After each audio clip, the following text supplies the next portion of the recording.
restart. It's got me a little bit anxious. Hey, I'm leading you. You're not meant to let perfection be the enemy of good. He's just been really fantastic to work with. Muster Dogs, Sunday 7:30, ABC TV and ABC iView.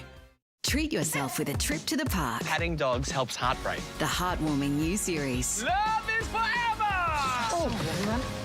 He can fart as much as he likes. Dog Park. Stream it all now on ABC iView.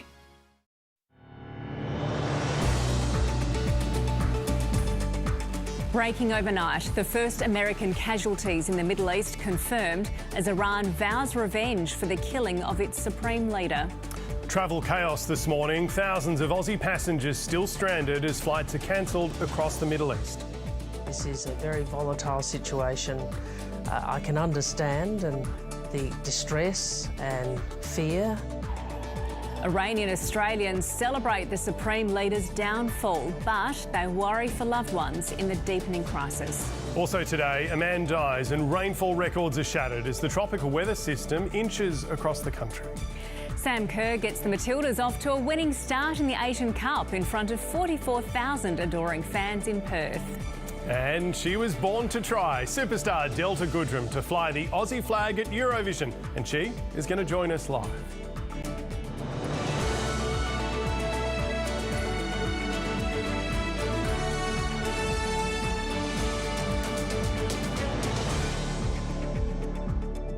Hello and a very warm welcome back on this Monday morning. You're of course watching News Breakfast. It is always lovely to have your company. Well, we start this morning of course in the Middle East, where the conflict has escalated again overnight with confirmation that US troops and Israeli civilians have been killed amid the deepening crisis in Iran.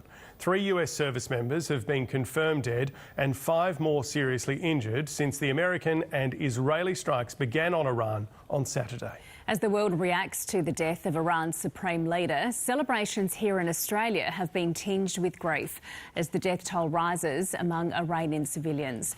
The conflict has thrown international travel into chaos, with flights grounded across the Middle East, leaving thousands of passengers stranded. Our Middle East correspondent Matthew Doran is in Tel Aviv, while North America correspondent Cayman Gok is in Washington. First, let's go to you, Matthew. What's the latest there?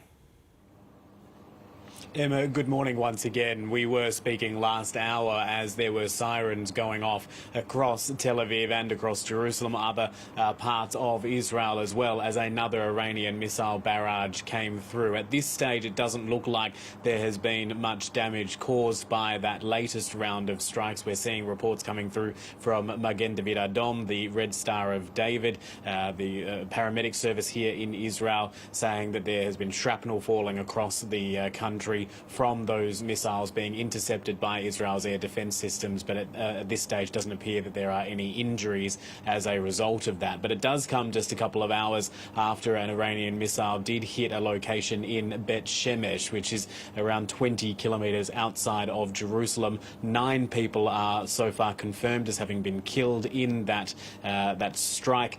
There are still people unaccounted for, and there are more than 40 who have been injured. So these Iranian missile barrages are continuing in response to ongoing Israeli and US strikes across Iran. The US Central Command has said that more than 1,000 different targets have been hit in Iran over the course of the last 2 days, and we are seeing some messages, some reporting coming out of Iran through state media, one of the few sources that we do get any information coming out, suggesting that a hospital has been hit in Iran. That would, if true, would fly in the face of the insistence from Israel and the United States that it is only targeting military personnel and military targets across the country at the moment. There are, of course, significant civilian tolls inside Iran too. Those figures are more hard to come by.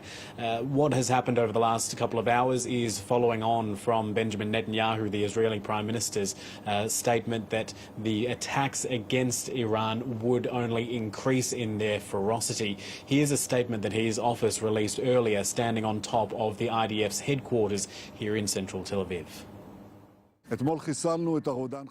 Yesterday, we eliminated the tyrant Khamenei. Together with him, we eliminated dozens of senior officials in the regime of oppression. Our forces are now striking in the heart of Tehran with growing intensity, and this will only increase in the coming days. However, these are painful days. Yesterday, here in Tel Aviv, and now in Beit Shemesh, We lost dear people. That's Israeli Prime Minister Benjamin Netanyahu speaking a short time ago. We have also heard in the last few hours from the Iranian president. He has surfaced since the start of this war, and he is saying that the US and Israel will pay a heavy price for assassinating the Ayatollah Ali Khamenei, the country's supreme leader. The United States and Israel should know that this will bring them nothing but shame. Our dear nation, who are mourning the passing of this great martyr today, with their presence and their participation in mosques and on streets, we must join hands and thwart the evil plans of the enemies. Matthew, what can you tell us about strikes more broadly across the region? Well, we know that part of the Iranian retaliation against these Israeli and US attacks have been against a number of the Gulf countries which host US military bases. They include Bahrain, Kuwait, Qatar and the United Arab Emirates. But instead of only hitting some of those military bases, and there is some reporting suggesting that an Air Force base in Bahrain has been severely damaged as a result of that, we are also seeing civilian buildings being hit, hotels in Bahrain and in Dubai, among those Dubai's main airport also being hit. I'm not sure if it was a missile or part of a missile that was intercepted landing on the concourse there. So there are serious concerns about what that is meaning for the Gulf states, serious concerns about how that is affecting travel right across that part of the region and the flow-on effects around the world. And something else that we do need to point out, Emma, is that the IRGC, the Islamic Revolutionary Guard Corps, did shut down the Strait of Hormuz yesterday. That is a very narrow channel at the tip of the Arabian Peninsula between the UAE, Oman and Iran. That has forced more than 100 tankers to drop anchor inside those waters. They include oil tankers, and as a result of that, the price of Brent crude oil has shot up already by $10. If that continues, we could see that price continue to rise and rise and rise. It might take a while to filter through, but that would certainly start to impact the price that everyone around the world, including in Australia, is paying at the petrol pump. Emma. Yeah, and we'll be exploring that very issue very shortly. Matthew, thank you. Cayman, let's go to you now. The President's been speaking with US press this morning. What has he said? Yeah, President Donald Trump has revealed the level of death and destruction the US has rained down on Iran, its regime and its military.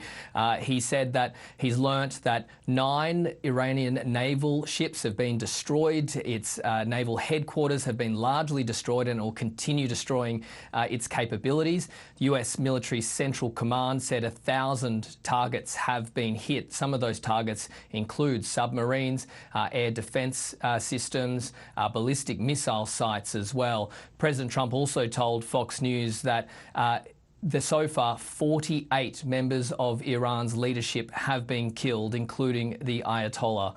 And then he said to another news outlet, The Atlantic, that of the remaining Iranian leadership, they have made contact and they want to talk. To quote him, he said, I've agreed to talk, so I will be talking to them. They should have done it sooner. They should have given what was very practical and easy to do sooner. They waited too long. When asked if he'd be having talks with them today or tomorrow, he wouldn't give an answer, but he has told media that these strikes will continue, likely throughout the week. Cayman, we've now seen the first US service members killed in this conflict. What's been the reaction to this? Obviously sadness and sorrow, but there is also growing anger. And there are obviously many Democrats that are furious, but also some of Trump's supporters, because this is a president that for years promised to end forever wars. He said he'd end getting the US out of the game of regime change and toppling nations. Well, now in his second term, he's been directly involved in 2 changes of leadership in 2 different countries. But this time, unlike in Venezuela, this time US service members have been killed. 3 that so far, that could rise, and there's 5 more that have been seriously wounded. That puts immense pressure on the president. Democrats are furious. They believe and have said that these strikes, they weren't out of necessity. There was no imminent threat, and this was out of opportunity. So there is frustration there, and the president knows that America is not unified on this issue. A recent poll from Reuters and Ipsos found only 1 in 4 Americans support the strikes on Iran, and nearly half of Americans feel the president is too quick to use the military. That That being said, though, there are also Republicans, particularly in the ranks, that are very supportive, and they believe that, you know, these strikes have led to the death of an Ayatollah who for decades wished ill will and harm on Americans and American interests. He is now gone. In the streets, there is the Iranian diaspora that have been celebrating the death of Ali Khamenei, but the president has been very careful to not use the word war. He says these are combat operations, these are strikes, and that's intentional because to legally declare war, you need approval from Congress. Most Democrats are furious and some Republicans are angry too, and now they're looking towards a vote to try and rein in the president's war powers. That vote could come as early as this week. OK, we'll stay across that one. Cayman and Matthew, thank you. And throughout the show this morning, you'll see a QR code come up on the corner of your screen. It'll take you to our live blog, which is following developments in the Middle East. We're going to head back to that story in just a moment. But let's get you the rest of the day's news now, because parts of New South Wales and Victoria are on flood watch as we go to air, as a weather system that's been battering South Australia moves across the country. The Bureau of Meteorology is warning of intense rainfall and potentially dangerous flash flooding as the system tracks east into southwestern New South Wales and parts of the Riverina. Wet conditions are also set to continue across much of Victoria today after heavy rainfall fell across the state's west overnight. 3 Australians accused of killing a Melbourne man at a tourist villa in Bali could be sentenced by an Indonesian court today. 32-year-old Divan Radmanovic was killed in June last year. 2 Australian men are charged with premeditated murder offences, while a third was charged with aiding premeditated murder.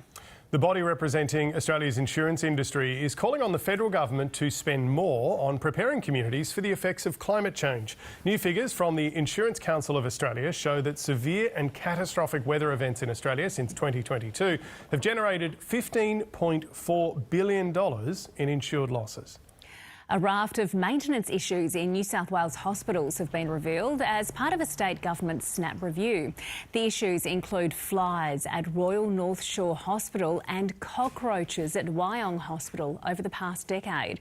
The New South Wales Health Minister has flagged the need for better escalation processes as the government grapples with a backlog of hospital maintenance problems. The review comes after a fungal infection cluster at a transplant ward at Sydney's Royal Prince Alfred Hospital was linked to 2 deaths. And in other news, Eurovision fans are starting to get excited for the annual song contest now that Australia's entry has finally been revealed. There she is. Pop star Delta Goodrem is going to take to the stage in Vienna this May to perform her new single, Eclipse. It is the 11th time that Australia has taken part in the event.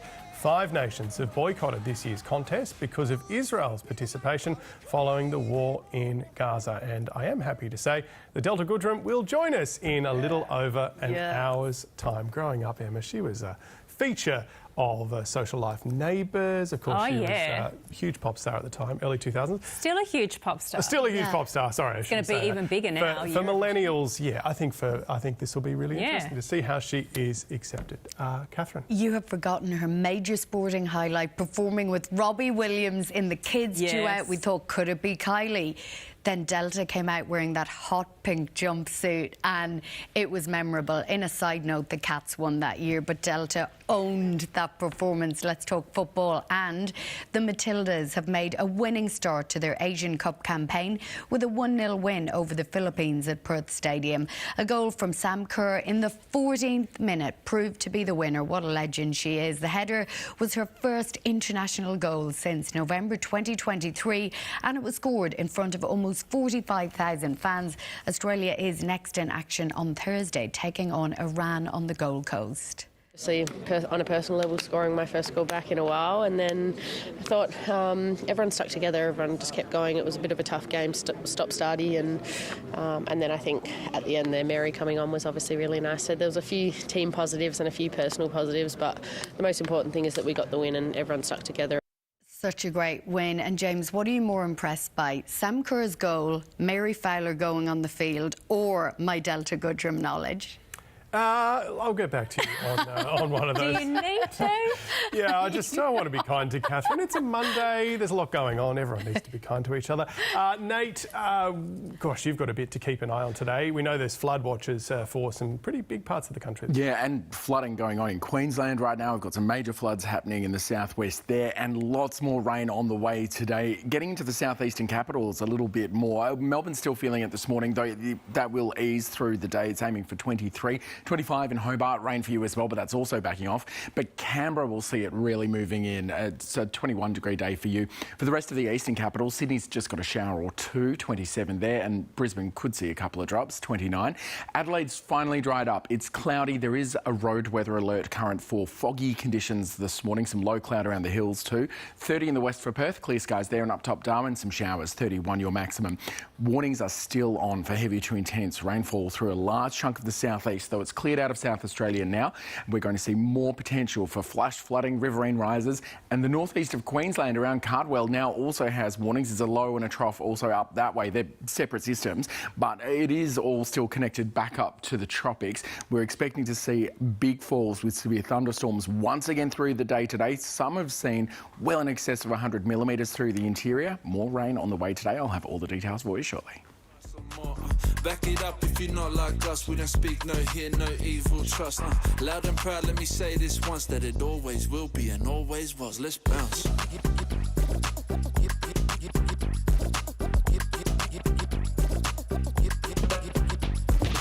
Catherine and Nate bounce out of the studio. Do you ever say that? What's that? Let's bounce. No. No. No, I think most of our viewers will look at me and be like, no, that's not language you would use. But that's a great track. It's from the western suburbs of Naarm, Melbourne. Of course, it is young Maney. We've featured him quite a few times. He was once a professional NRL player and he stepped away from the game to chase a different passion, which of course is music. All part of our collaboration with Triple J Unearthed. Now, a little later on the show, we're going to be joined by Delta Goodrem. We've already mentioned that. Everyone's excited about that. But we're also excited to reveal some new news for News Breakfast. And it is that Emma is hosting with me for the next few months. Yes, I'm filling in for Bridget while she has her third baby. Thanks, James. Look, very excited to fill in for Bridget while she's away, and such a privilege doing this job, as you know, James. So looking forward to the next few months. It feels weird, of course, welcoming you because you're here every single day. See you at the same time at 3:30 when, you bring a bit of joy to our lives. So, Emma, it's great to have you here. Thanks, James. Now, if you're just joining us, you are watching a special extended edition of News Breakfast. We're keeping an eye on all the developments in the Middle East and, of course, how things are going to affect you back home. So let's go to Canberra because the Prime Minister, Anthony Albanese, has, of course, thrown Australia's support behind the US and Israeli strikes on Iran.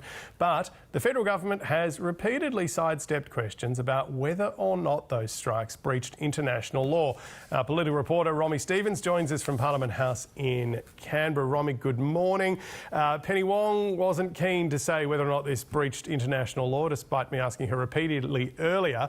But, of course, the government's focus this morning is about Australians in the region. Do we know how many are in that part of the world at the moment? Yeah, that's right, James. The government is this morning warning Australians overseas that they should prepare for serious travel disruptions over the coming days due to this conflict. Foreign Minister Penny Wong has now confirmed there are around 115,000 Australians in that Middle East region, and we know that many of them are unable to leave due to the widespread airspace closures across the region, including major transit hubs around Dubai, Abu Dhabi and Doha. So given the concern for security, the government has upgraded travel advice for several countries to do not travel. That includes for Israel, Lebanon, Bahrain, Kuwait, Qatar and the United Arab Emirates. The government has also opened its registration portal for Australians in both Iran and Israel seeking to leave the region. We are yet to get an update on how many Australians have registered via that portal, but it's still still is early days. The Foreign Minister, Penny Wong, was also asked whether or not the government is considering repatriation flights in the region, but she said that the government's waiting to see whether or not commercial flights will be able to resume and whether or not that airspace will reopen soon, because she says that is a much quicker way to get Australians back home. Let's take a listen to what she had to say. There are a lot of Australians in the region. Our first priority, my first priority, is to do everything we can to keep Australians safe. Obviously, it's very difficult at the moment for government to provide a great deal of assistance in circumstances where flights are being cancelled, disrupted and airspace is closed. Now, when it comes to these US-Israeli strikes on Iran, the government has said that it supports action that's taken to deal with Iran's nuclear threat, but the government has also made clear that it didn't play a role in the strikes. There are also questions around whether or not these strikes were in line with international law, and the Foreign Minister, Penny Wong, refused to be drawn on that question. She says that it's up to both the US and Israel to speak to whether or not these strikes were legal and to provide the justification for them. James? Yeah, Romy, I'm sure they're going to get asked this question quite a lot over the next couple of days. Thanks for joining us. Well, we're still learning about the aftershocks, also the consequences of the US and Israeli attack on Iran. One of the questions is about oil prices as well as the Strait of Hormuz. Kevin Morrison is from the Institute for Energy, Economics and Financial Analysis, joins us now from Sydney. Thanks for joining us this morning. Good morning, Emma. Thank you very much for having me. We have heard that ships are virtually at a standstill at the Strait of Hormuz. Can you first of all explain how crucial that strait is? Yeah, sure. Look, roughly about 20% of the world's oil supplies, as well as its gas, which is LNG, goes through the Straits of Hormuz. So that's a very significant supply part of the world. So if we just focus on oil, Australia doesn't directly have any trade with Iran, but it does have some trade with other countries in the region, like Bahrain and UAE. We import diesel from those two countries, and that's roughly last month. That was the last official month, which was December. That was about 4% of our total oil imports. So there is an impact. And as you said, with ships having almost stopped in the Straits of Hormuz, fortunately with oil, there has been a period of oversupply, but nevertheless, Iran is a big producer, and so therefore what we had as a buffer before is pretty much gone with this stoppage of any cargoes going through the Straits of Hormuz. Kevin, we've already seen that there has been an increase in oil prices. What are we expecting to see over the next few days and weeks ahead? Yeah, so look, historically, there's been studies done of any supply interruption. I mean, this is global, and this is going back to the first oil embargo back in the early 70s. And also got to bear in mind, Iran, that was back in the late 1970s when the actual Iranian Revolution took place. That really sent the oil prices skyrocketing, and it actually had a vast economic effect on the global economy. We're not going to see that this time.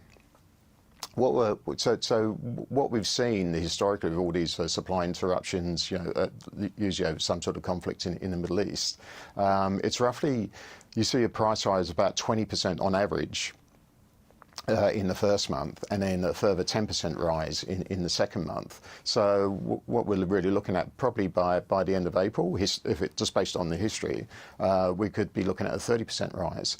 But look, each conflict is different. So this time we've had what our other analysis has shown is that we've already established that it roughly accounts for about 20% of global oil supplies. Now, studies have been done for every 1% of a disruption in oil supply can have an effect of pushing up the oil price by 4%. So if we're talking about 20% of oil supplies, at the worst case scenario, we could be looking at an 80% rise. I mean, I'm only talking I'm not saying this is going to happen. I'm just saying this is a worst case scenario because we don't know how long this is going to take. It could be days, if it's weeks, or if it's months. Certainly, the oil price will be going higher. Because, sorry, Emma. Yeah. Sorry to interrupt, Kevin. So, what does that exactly mean for Aussie motorists as they head to the petrol bowser? When could they see prices go up, or should they be seeing prices go up? Well, there will be prices going up. I mean, because Australia is really quite vulnerable. It doesn't have a lot of oil storage. It doesn't have a lot of stocks. So, countries normally have a bit of a buffer. And Australia should, but it should really. What the International Energy Agency recommends is 90 days of coverage. Australia has on average 50. Now it's worse for petrol and diesel, which are the two biggest oil products we consume. They're both about 25 days. So in a really, really worst case scenario, in less than a month, Australia will have no petrol or diesel. I'm not saying that's going to happen.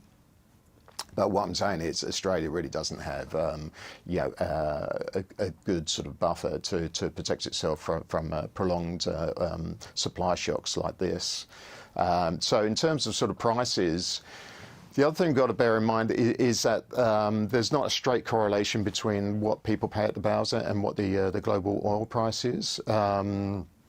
Because over the past few years, on average, I'm just talking about a national price, Australians have been paying on average about $1.80 per litre. Now, that's pretty much been the case for the last 4 years, even though we've seen the global oil price more than halve. You've got to bear in mind back in 2022, when Russia invaded Ukraine for again.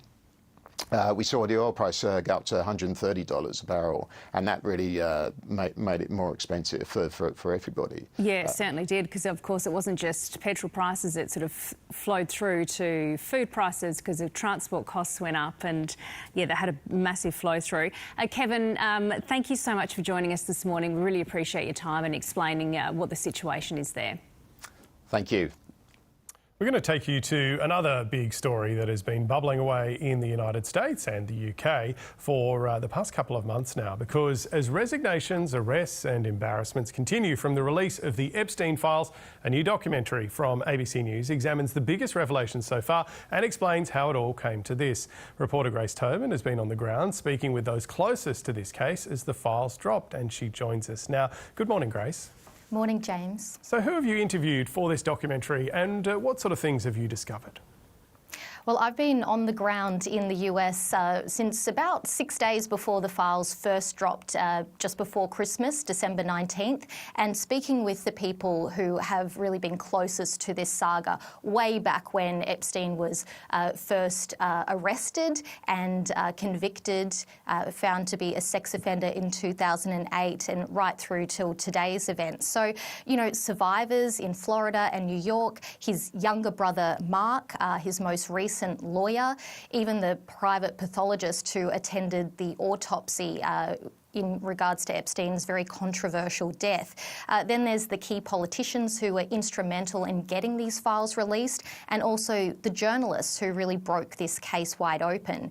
Now, they've all provided me with insight into how utterly obsessed the American people are with the Epstein files. And I think what I've learned is that to understand this story, you really have to go right back to the beginning when Epstein was first investigated, and to understand how the files fit into this and the failures of the US justice system in protecting children from sexual abuse. And Grace, what do you think have been the most shocking files to come out of this so far?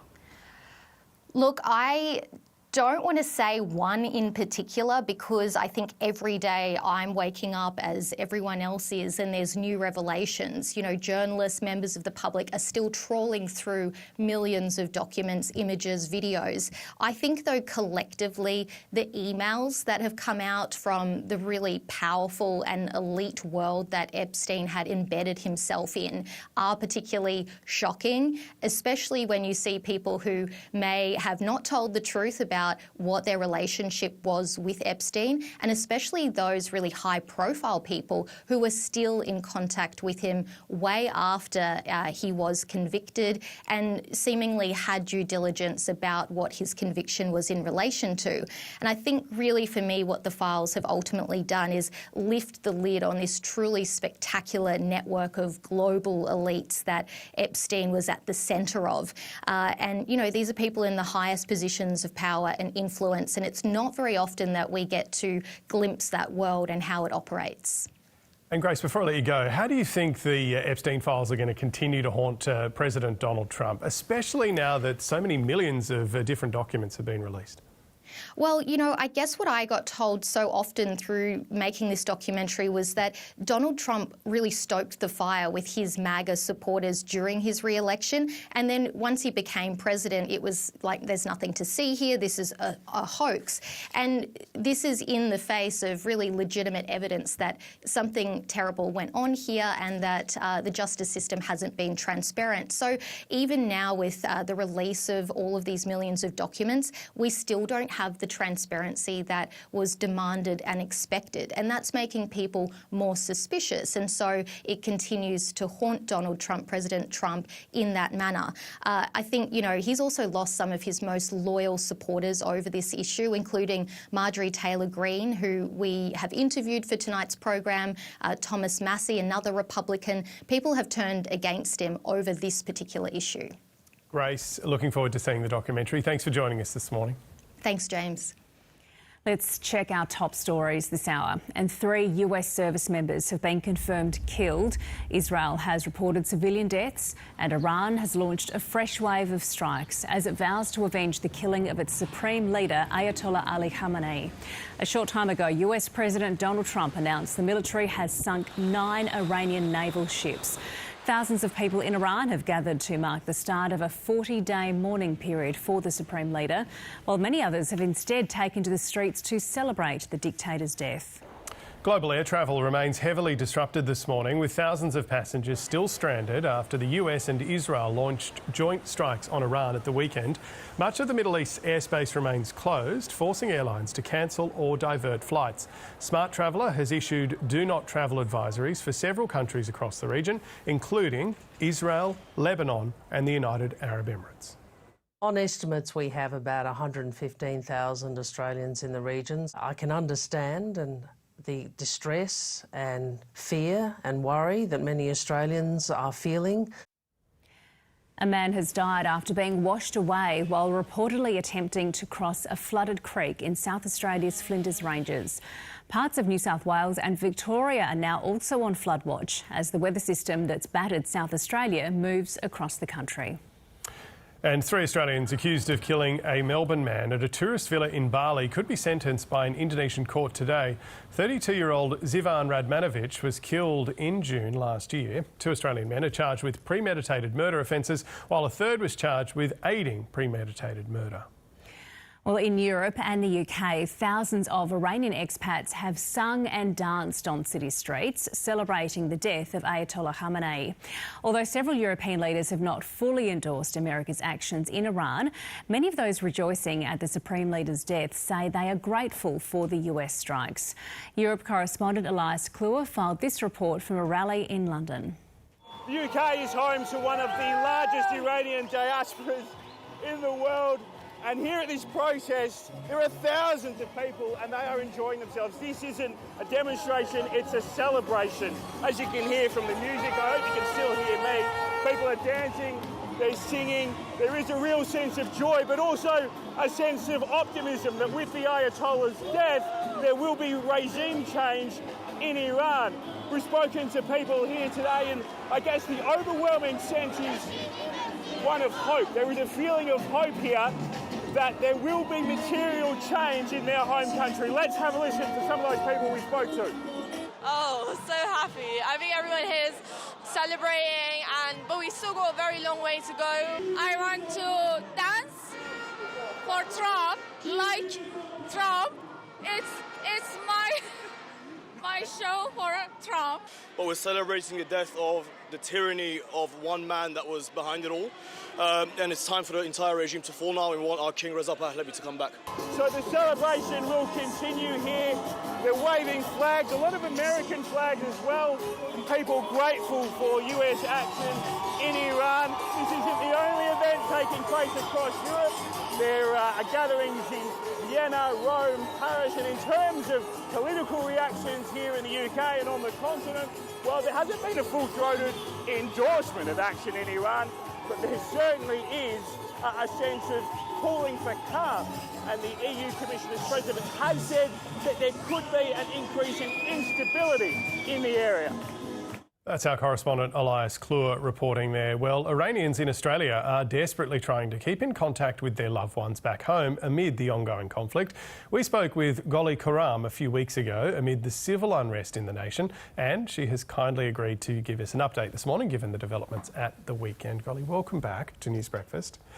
How are you feeling, first of all? Because this must be a really difficult time. I understand your parents, who were in Australia, went back just before all this happened. Yeah, thank you, James. It's very mixed emotions that I am feeling, and also I think a lot of Iranian community are feeling. Clearly, there is joy, and I want to be very honest about that. A man who was responsible for decades of torture, execution, has gone, and that's a real cause for celebration. And I think people who have lived on that fear, they have every right to celebrate. But at the same time, there is a real fear about what happens next, and there's a real fear about the damage to civilians. Tell me about the contact with loved ones, because we know the internet was down, communication was very difficult for quite some time when the protests were really getting underway. Yeah. How are things now? Have you been able to get in touch with family and friends over there? Internet is again locked down. We are not able to reach out to families. I was able to briefly talk with my parents, and I was able to briefly get in contact with a few friends in Iran who were again sharing with me that they have exactly the same mixed emotions. And also they were reporting about their kids being really scared of hearing the noise of bombs. I mean, for kids, it's absolutely something that no kids should be exposed to that. So again, there was joy, but they were asking me, what do you think is going to happen next? And I don't know. I don't have an answer to that. Mm-hmm. We saw yesterday on the streets of Melbourne people waving Iranian flags, celebrating, dancing to the YMCA, and then at the same time going, we're not sure that this is going to lead to regime change. Are you optimistic that this might actually change Iran in the way it's led and structured, or do you think this is just going to see one pretty brutal ruler replaced with another brutal ruler? I think it's very difficult to predict what comes next. What I can say is that similar to what I mentioned last time, I stand with people of Iran, and I understand why they wanted this as perhaps the only solution. But I'm not here to endorse any foreign interference to my country, and I feel like war is very brutal. We have seen attacks to schools and children's hospital in the last 48 hours, and I think that's the reality of war and the reality of casualties. There's never a targeted attack, and I feel like what happens next, clearly it's an end of a chapter, which is really good, but what happens next and what comes next depends on the level of support that we receive from international communities in supporting Iranian people to be able to choose what is best for them after this. We spoke to World Vision earlier this morning, talking about what they know of the humanitarian situation and what people need in Iran, and there's not a lot of information. Have people told you about what the situation is in terms of food and water and shelter, or are you still not hearing very much? I think I'm still not hearing, and we're only 48 hours to this war, and I do really hope that it's not going to be an extended crisis, because we all know the worst thing that can happen is that when war becomes a normality and people stop thinking about it or reporting on it. So what I really want to focus at the moment, what worries me at the moment the most, is the situation of people who are in prison. Because when there is chaos in politics, when there is transition, those who are in prison and those who are vulnerable are the ones who really need help. And I think at the moment the focus should be on really having requests for transparency about what's going to happen to them. And at the same time, maybe looking back at Australia, it's Monday morning, we are all going to work. The simple question is, how was your weekend? Maybe think twice before asking that from your Iranian colleagues, because it has been a very difficult weekend for all of us. That's a really good point. Golly, thank you so much for joining our program Thank again. you very much. Thank you for having me. Well, we're going to stay with this story because international travellers have been spending the night stranded in airports across the Middle East and, of course, across Australia as well, amid mass flight suspensions. Max Tillman is at Sydney Airport. G'day, Max. What should travellers be expecting today?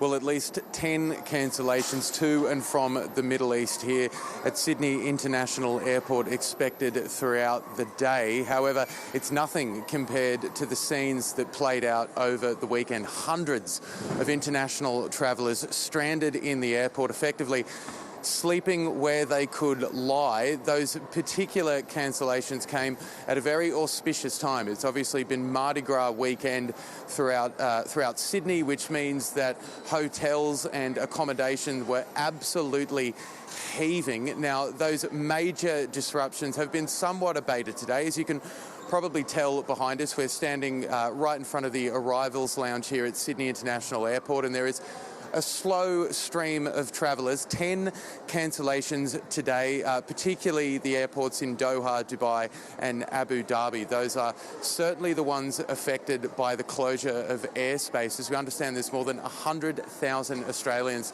currently trapped in the region. We had the chance to speak to some of those travellers stuck in limbo here in Sydney over the weekend. Let's take a quick listen to what they had to tell us.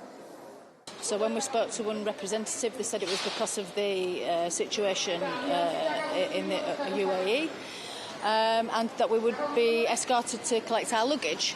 So we collected our luggage, which meant a massive queue in a hot tunnel for a while. Then we had to go through passport control, through immigration. When we got through to this side, there was nobody here. No representative from the airline, which is Qatar. And basically we've been in the airport ever since. There's no representative at all from Qatar. There's been no hotel organised, there's been no food, no drink, no reimbursements, nothing.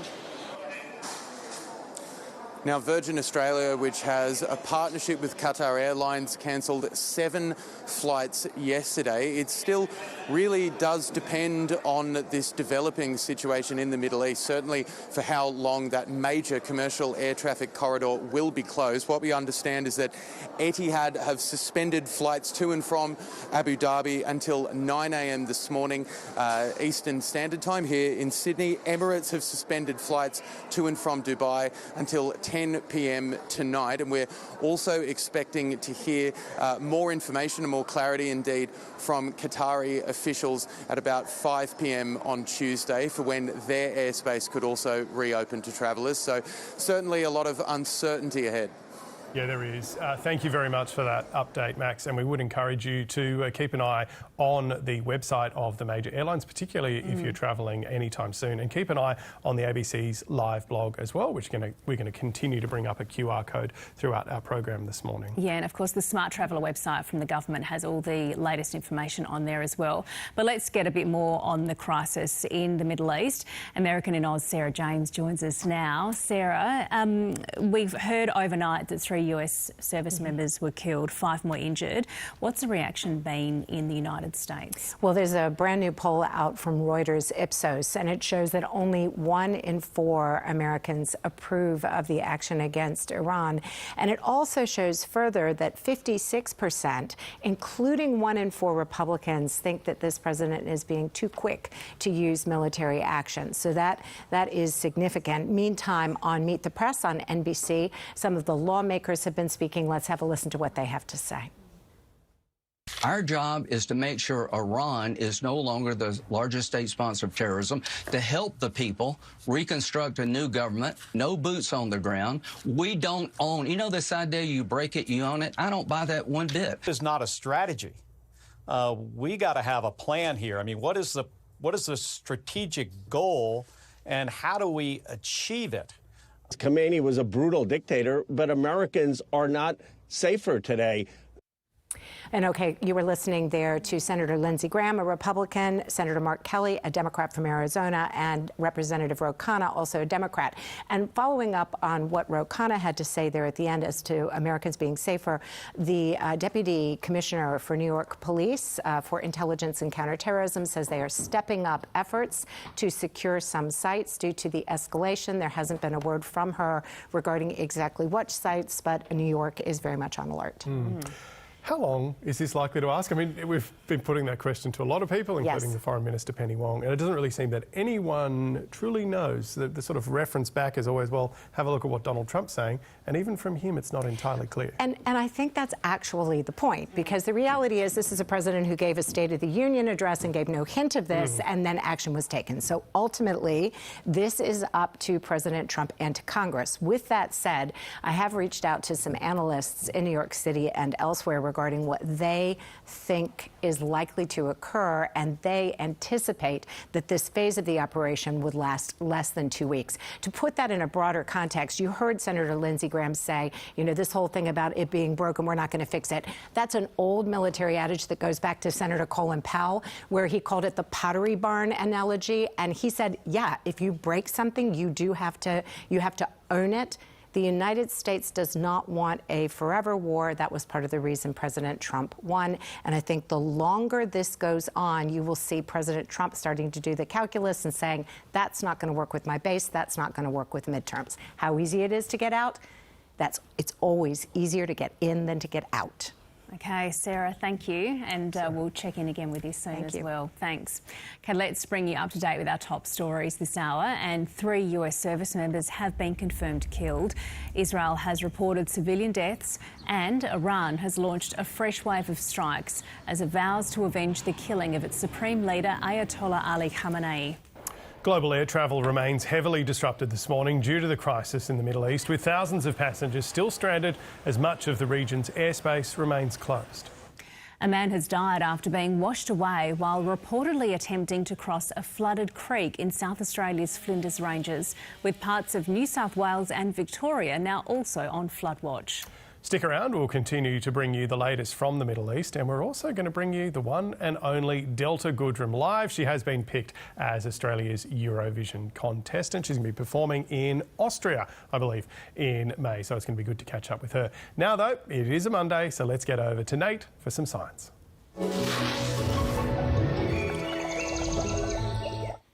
We're lightening the mood with disease today. We've had brushes with bird flu in Australia causing devastation to farms, even making your breakfast eggs harder to find. But the government is bracing for an even more dangerous strain known as H5N1. We've found 2 experts to help explain the situation, Dr. Richard Bradhurst and Dr. Michelle Villa from the University of Melbourne join us now. A very good morning to you both. Michelle, you not only work with the University of Melbourne, also the World Health Organization. How dangerous is this bird flu that's heading our way? So this strain of H5N1 is actually causing a global animal pandemic at the moment, which started coincidentally at a pretty similar time to COVID. And it has spread all the way around the world. It's been catastrophic for wildlife. It's been devastating for farmers, and it's also caused human cases. They've been relatively rare so far, but when it does transmit to humans, how bad is it?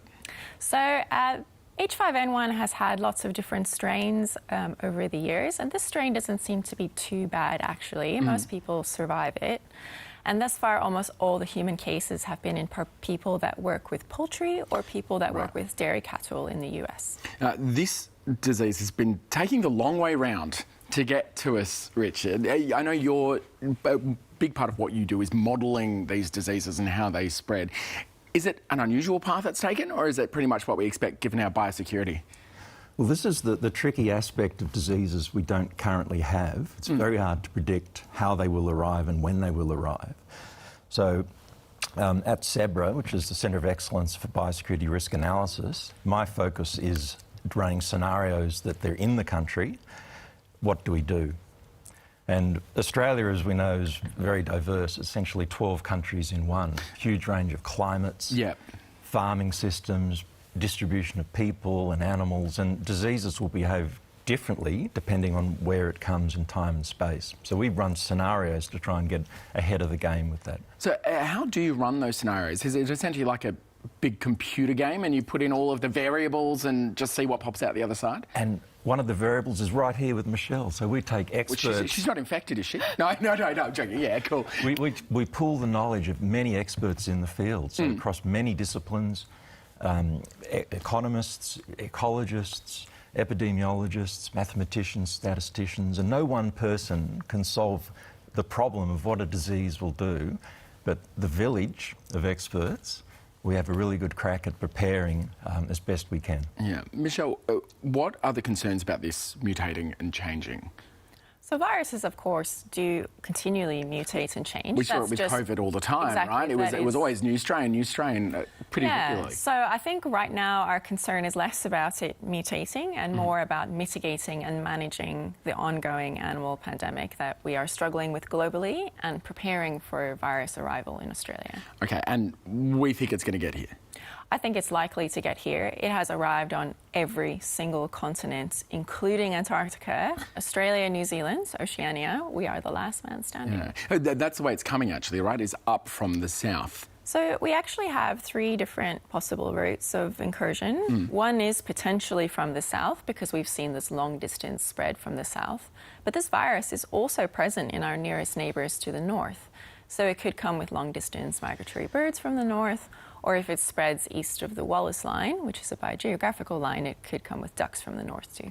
Oh my goodness! So we're surrounded, Richard. How is this different from something like COVID, where obviously we knew the routes that people take? I mean, animals, who knows, right? And this is exactly why people can't solve the problem. We have a computational model called ADIS, Australian Animal Disease Spread Model, and it enables us to drop the virus, to simulate it in any place on any day of the year, and we can experiment with different spread possibilities. But the key thing is it gives us a heads up on experimenting with response. Yeah, right. So we can try different strategies in peacetime and get an idea of what's going to be effective, and we want to minimise the damage to our industry and, address it as quickly and as safely as we can. I'm so glad we have the two of you to help us out in this, what's going to be a global battle against the coming bird flu. Thank you so much for joining us this morning and taking us through what you do. That's a pleasure. Thanks, Nate. Sorry to add another thing to your list, team, to worry about, but we are watching the bird flu. I'll bring you updates as they come in through the year ahead. OK, thank you, Nate. I want to bring in now Luke Oakley, an Australian traveller who's currently stuck in Dubai. Of course, this is related to the crisis in the Middle East. Luke, thanks for joining us. Thank you for having me. Luke, tell me about your travel plans. What happened and how long have you been in Dubai for? I was doing a pretty classic trip for Australians, heading over to the UK. Had a 4-hour stop over.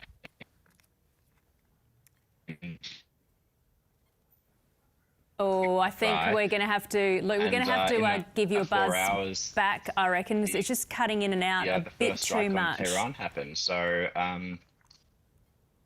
Yeah, we're going to head back to Luke. We'll try and dial up again because that was just a little bit patchy there.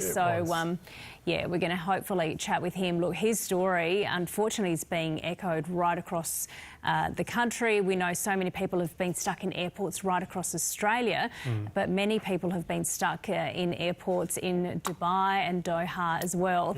Yeah. Look, one of those is Caitlin Meredith. Now, she's an Australian trapped in Doha, and I spoke to her a little earlier. It has been a chaotic 24 hours, I think, is a good way of explaining it. Like a lot of people here, I was first alerted to everything that was going on when I got a blaring alert on my phone, and that's by the Qatari government. They send out a national alert to everyone, which is, it said, shelter in place, do not go outside, and that kind of preceded the first round of strikes by Iran here. I definitely could feel them, but the way my apartment faces, I couldn't see them. But yeah, I've seen a lot of vision of it since, and yeah, all of the drones and military, the missiles that have come over here have all been shot down, which has been really fortunate.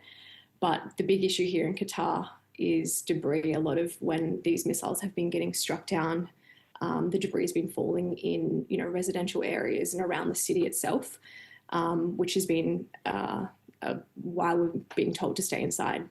That must have been really frightening, though, being able to hear everything that's going on. Yeah, I've never experienced anything like this, of course, before. And I think being able to feel it but not be able to see it was really kind of a jarring experience as well. And then those alerts have been going off several times, through the last 24, 36 hours through the night. So you wake up to them. There's nothing you can really do either. You just have to make peace with the fact that it's all out of your control and just try and get back to sleep. And this has been, obviously bad timing for a lot of people, but bad timing for you as well, because you were supposed to fly out to Australia. Is that right? Yeah, this is, very unfortunate timing for me personally, and I'm sure a lot of people in the world. But yeah, I was coming home for my sister's wedding and seeing my family and my partner. I was meant to fly from Doha to Sydney yesterday, and obviously as soon as everything happened, the airspace here was closed, and a few other countries in the Middle East instantly closed their airspaces for safety reasons, obviously. It's a massive thoroughfare, Doha and Dubai and a lot of these other places around here. So there's a lot of people stranded who are coming through these places to go to, Europe and beyond. Can you give us an idea of what the reaction's been in that part of the world to what's been going on in Iran and those retaliatory strikes? It's something that I think a lot of people were preparing for the possibility of, I guess.